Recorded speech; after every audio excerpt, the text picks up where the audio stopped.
Saudações, caros alunos, saudações, caros amantes da sabedoria, amantes da filosofia, amantes do saber.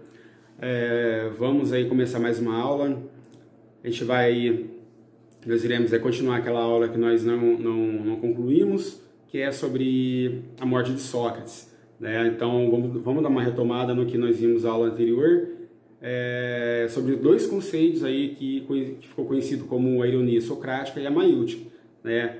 O que seria a ironia socrática? A ironia socrática é um método usado por Sócrates, onde através da arte do discurso ou da argumentação, do questionamento, na realidade, para ser mais exato, né? O Sócrates, por exemplo, ao dialogar, ao conversar com um interlocutor, com uma pessoa, ele levava aquela pessoa através do questionamento, ele questionava um determinado assunto que estava sendo abordado, e através do questionamento que a pessoa dava, da resposta que a pessoa dava, ele questionava novamente, né? Então, o Sócrates, ele começa com essa dialética, né?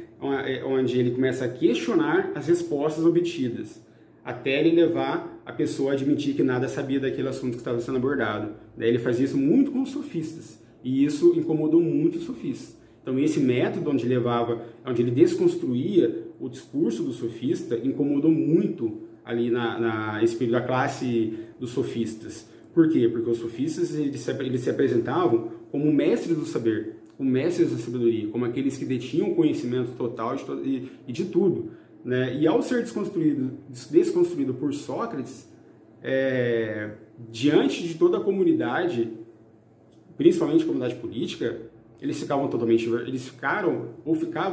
envergonhados. Isso incomodou muito, e esse foi um dos principais motivos que levou à condenação de Sócrates, que levou Sócrates à condenação, né? O outro método que nós vimos também na aula anterior é o método da maiêutica.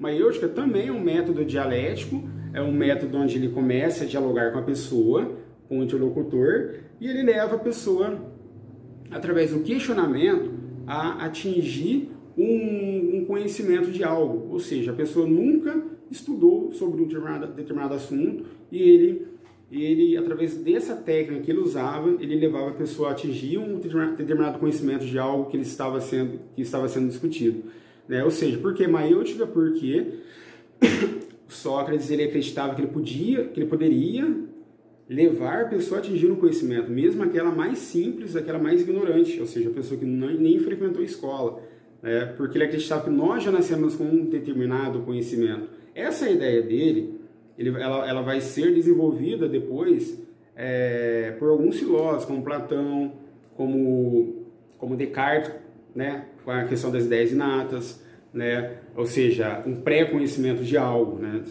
O homem já tem um pré-conhecimento de algo, Então, isso é o que eles acreditavam e defendiam, né? Não quer dizer que isso seja realmente a verdade absoluta, então, porque ao mesmo tempo que Descartes, por exemplo, defendia essa ideia de que o homem nasce com ideias inatas, o John Locke vai discordar dele, vai dizer que não, a mente humana é uma tábula rasa.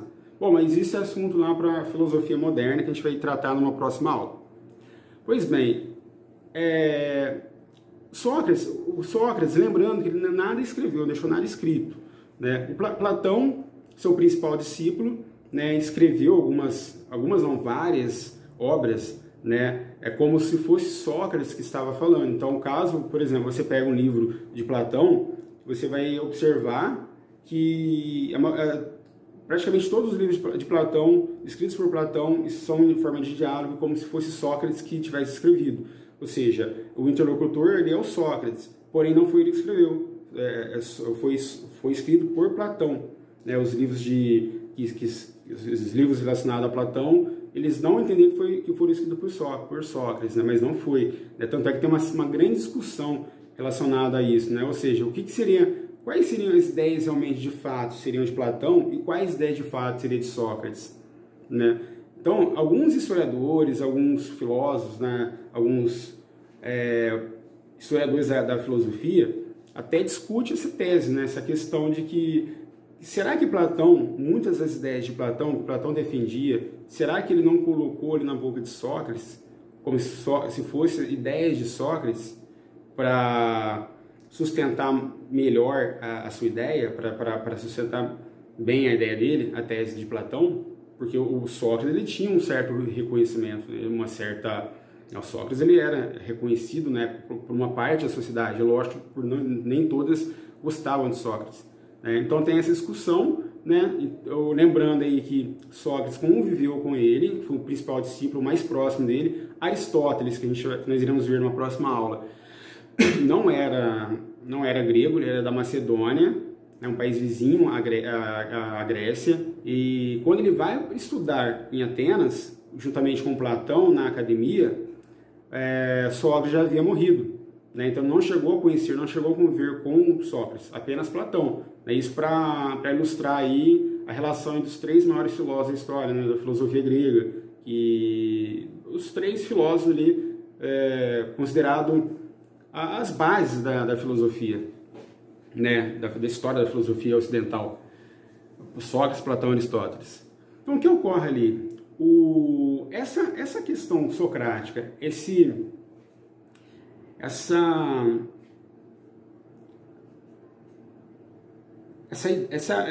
argumentação, esse questionamento, esse ensinamento de socrático, né, as principais ideias de Sócrates, essa ideia de você questionar, levar a sociedade, o homem a questionar a relação entre o eu e o outro, principalmente a relação política, porque a política estava em decadência na época, né, Atenas já estava com uma certa decadência política, né, toda essa relação incomoda muito a classe política. Então, o que vai ocorrer?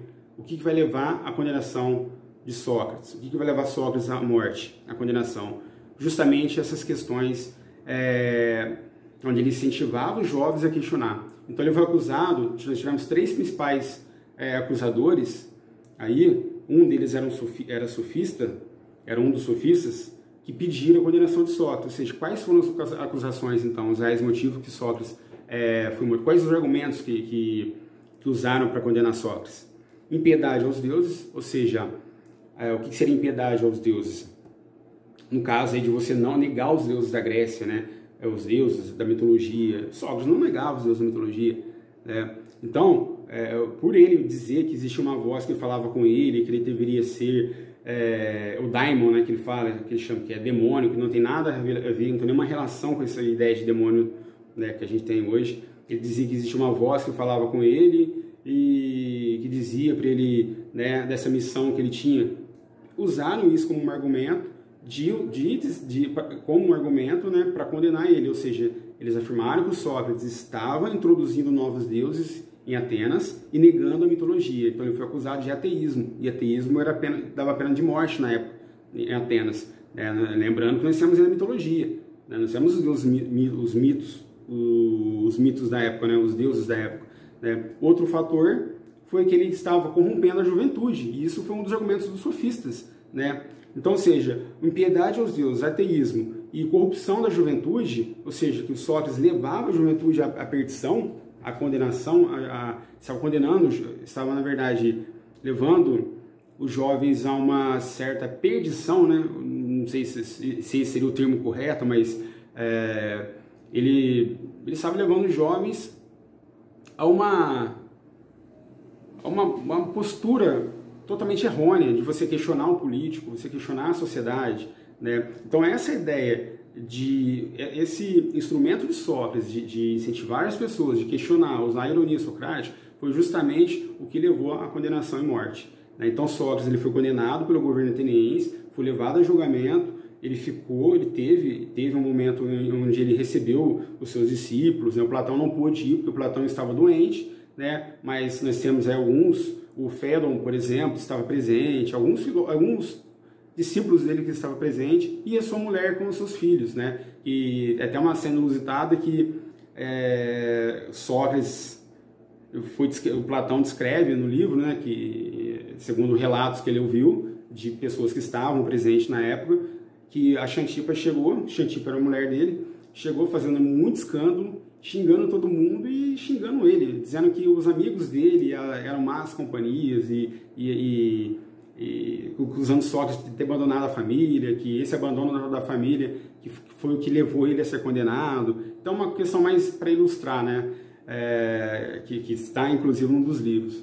Então Sócrates ele acaba morrendo, ele acaba sendo condenado, né, a tomar o veneno chamado cicuta, onde ele descreve ali a sua morte, né, os últimos momentos como ele toma, ele vai descrevendo o que ele estava sentindo, né, e ele teve chances de fugir dali, né, alguns discípulos tentaram pagar uma multa onde ele iria acabar escapando, né, não escapou, ou uma fuga, tentaram levantar essa hipótese para ele de uma fuga, ou pagar uma multa onde ele poderia pagar essa multa e sair. Ele não aceitou. Ele resolveu morrer, resolveu para a morte, porque ele dizia que se ele aceitasse essa multa, ou se ele aceitasse fugir, ele estaria concordando com os acusadores dele, ou seja, ele estava realmente concordando que ele estava errado, que ele estava na verdade ele estava assinando a sua confissão de culpa que ele não tinha, né? E se ele fugisse, ele não poderia praticar a filosofia em nenhum outro lugar que não fosse Atenas.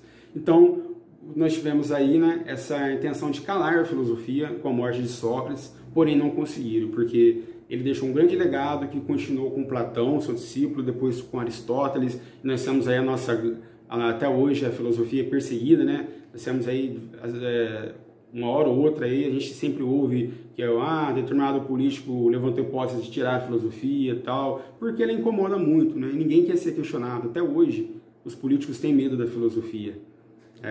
Pessoal, próxima aula a gente vai continuando aí, vamos ver o pensamento de Platão, e se inscrevam no nosso canal, curte o vídeo, qualquer dúvida é só deixar nos comentários. Abraço.